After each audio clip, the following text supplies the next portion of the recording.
అందరికీ నమస్తే. Welcome to Karthik పరిచయాలు. టాటా ఈ పేరు వినని భారతీయుడు ఉండడు. ఉప్పు నుంచి ఉక్కు వరకు, టీ నుంచి ట్రక్స్ వరకు ప్రతి దాంట్లో టాటా పేరు వినిపిస్తుంది. ఆదిత్య బిర్లా, రిలయన్స్, అడగ్ ఇలాంటి అతిపెద్ద కంపెనీల కంటే పెద్ద company Tata group of company. ఇది 1868 సంవత్సరంలో జంషెడ్జీ టాటా గారు ఒక టెక్స్టైల్ వ్యాపారంగా మెల్లిగా ప్రారంభించారు దీనిని. అలాగా తరతరాలు చేతులు మారుతూ వస్తూ ఉంది. మన భారత ముద్దుబిడ్డ రతన్ టాటా గారు డిసెంబర్ 28, 1937 సంవత్సరంలో జన్మించారు. 10 ఏళ్ల వయసులోనే అమ్మ నాన్నలు విడిపోవడంతో వాళ్ళ నాన్నమ్మతో బాల్యం గడిపి అమెరికా కర్నల్ యూనివర్సిటీలో తన ఇంజనీరింగ్ పూర్తి చేసుకొని అక్కడే IBM కంపెనీలో ఉద్యోగం సంపాదించారు. కానీ జిఆర్డి టాటా గారు తన టాటా స్టీల్ కంపెనీలో చేరమని కబురు పంపగా ఆనందంతో ఆ స్టీల్ కంపెనీలో ఒక అప్రెంటిస్గా తన ప్రస్థానం స్టార్ట్ చేశారు.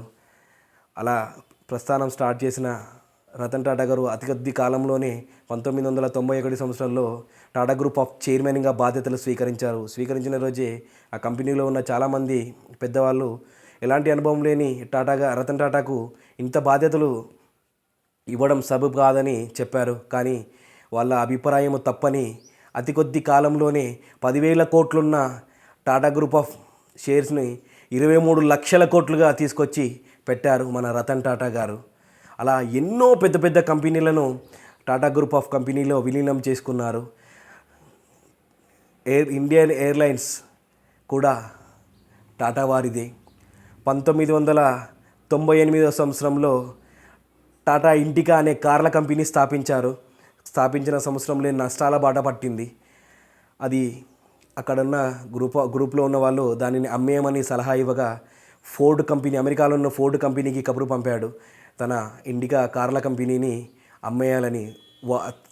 రతన్ టాటా గారు వాళ్ళ గ్రూప్స్ తోటి అక్కడ ఫోర్డ్ కంపెనీ మేనేజర్తో మీటింగ్ అరేంజ్ చేయగా, నీవు ఎలాంటి అనుభవం లేకుండా నువ్వు కార్ల కంపెనీ ఎందుకు స్టార్ట్ చేసావని హేళనగా మాట్లాడితే తిరిగి అక్కడి నుంచి మళ్ళీ వచ్చి ఆ నష్టాల బాటలో ఉన్న కార్ల కంపెనీని లాభాల బాటలుగా మార్చి ఎవరైతే హేళనగా మార్చారో అదే ఫోర్డ్ కంపెనీకి, జాగ్వార్ కంపెనీని నష్టాల బాటలో ఉన్నదని తెలుసుకొని 9,300 కోట్లకి దానిని హస్తగతం చేసుకున్నారు రతన్ టాటా గారు. అలాగా ఎన్నో కంపెనీలను తన టాటా గ్రూప్లో మొత్తం విలీనం చేసుకున్నారు. అయినా కానీ ధనవంతుల జాబితాలో ఎన్నడూ రతన్ టాటా గారు ఎందుకు లేదంటే తన షేర్లో 66% సోషల్ వెల్ఫేర్ అసోసియేషన్కి, అనాథ పిల్లలకి అందరికీ దానమిచ్చేవాడు రతన్ టాటా గారు. అందుకే ఏనాడు టాటా గారు ధనవంతుల జాబితాలో లేరు. కానీ ప్రజల గుండెల్లో ఎప్పుడూ రతన్ టాటా గారు ధనవంతులే. Thank you. జై హింద్. జన్మదిన శుభాకాంక్షలు రతన్ టాటా గారు. Thank you.